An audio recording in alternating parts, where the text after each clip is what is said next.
Let's bring in New York Times Chief White House correspondent Peter Baker and the Washington bureau chief for USA Today, Susan Page. Susan, the president this week called for nationalizing elections, defended an FBI raid on a local elections office, made those false claims about widespread fraud, and is now pushing this bill to severely limit mail-in voting and require voter ID at the polls. When you look at all of this, what effect does it have?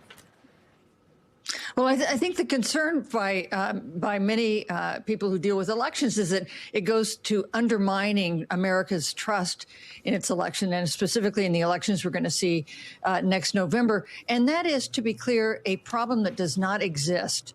We have had extensive recounts and studies and reports and investigations since the 2020 election, and they have consistently shown that American elections are free and fair and have very low levels of fraud. So he's creating concern that could make Americans suspicious of what happens at the polls, and that would be, I think, of concern to those who are the biggest advocates of democracy. Peter, former Trump strategist Steve Bannon got a lot of attention this week as he called for ICE agents at the polls this November, and reporters actually asked the White House press secretary about this. Let's watch. Steve Bannon recently said, quote, "We're going to have ICE surround the polls come November." Is that something that the president is considering? That's not something I've ever heard the president consider, no. Can you guarantee to the American public that ICE will not be around polling locations or voting locations in November? I can't guarantee that an ICE agent won't be around a polling location in November. Peter, why is a definitive answer on this so hard? And what kind of influence do we know does Bannon have with this administration currently?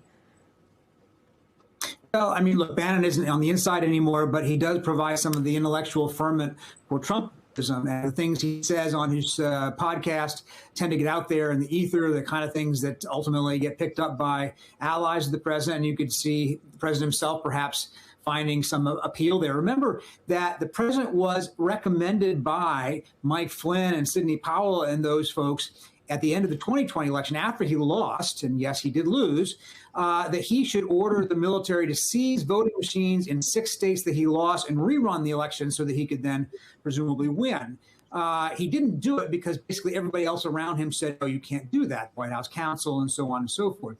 This time around, nobody knows. And why do we think he might do it? Because just the other day, he told my colleagues from the New York Times he regretted not sending in the National Guard to seize those voting machines. So there's a lot of understandable concern on the part of people that he is serious about not just discrediting the elections, but doing something in advance of the elections or during the elections that would change the outcome. Yeah, and this whole election security conversation comes as questions still remain as to why Director of National Intelligence Tulsi Gabbard was present at last week's raid in the Fulton County Election Office. The administration has been offering shifting explanations. Take a listen. She took a lot of heat 2 days ago because she went in at Pam's insistence. She went in and she looked at votes that want to be checked out from Georgia. They say, why is she doing it? Right, Pam? Why is she doing it? Because Pam wanted her to do it. And you know why? Because she's smart. Why is Tulsi Gabbard there? I don't know, but you know, a lot of the cheating comes from it's international cheating. You have people, they say, from China trying to. You put this on Truth Social. Do you think China tries to influence our election? Tulsi Gabbard has been tapped by the President of the United States to oversee the sanctity and the security of our American elections. She's working directly alongside the FBI Director, Kash Patel. This is a coordinated whole-of-government effort. I don't know why the director was there. She is not part of the grand jury investigation, but she is for sure a key part of our efforts at election integrity and making sure that we have free and fair elections. She's an expert in that space, and it's a big part of what she and her team look at every day.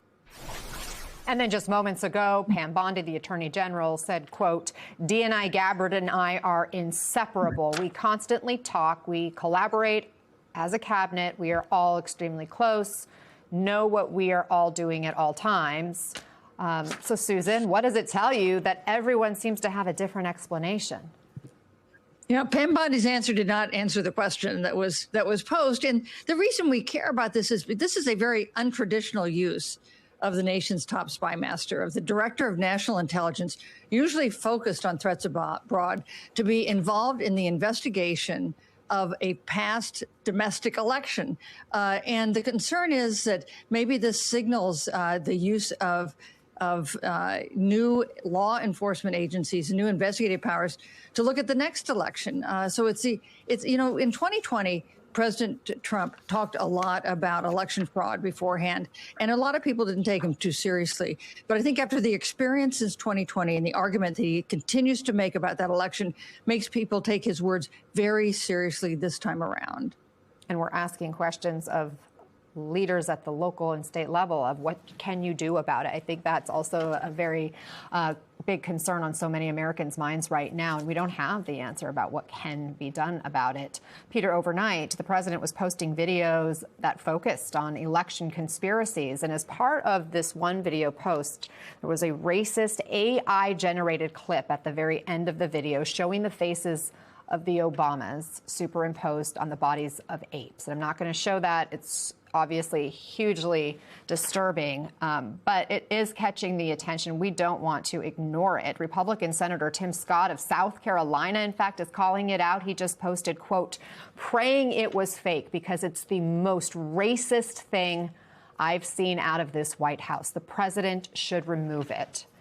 Peter, in past administrations, or really in any workplace, someone would be immediately fired for something like this. But in this White House, it's not even the main story of the day.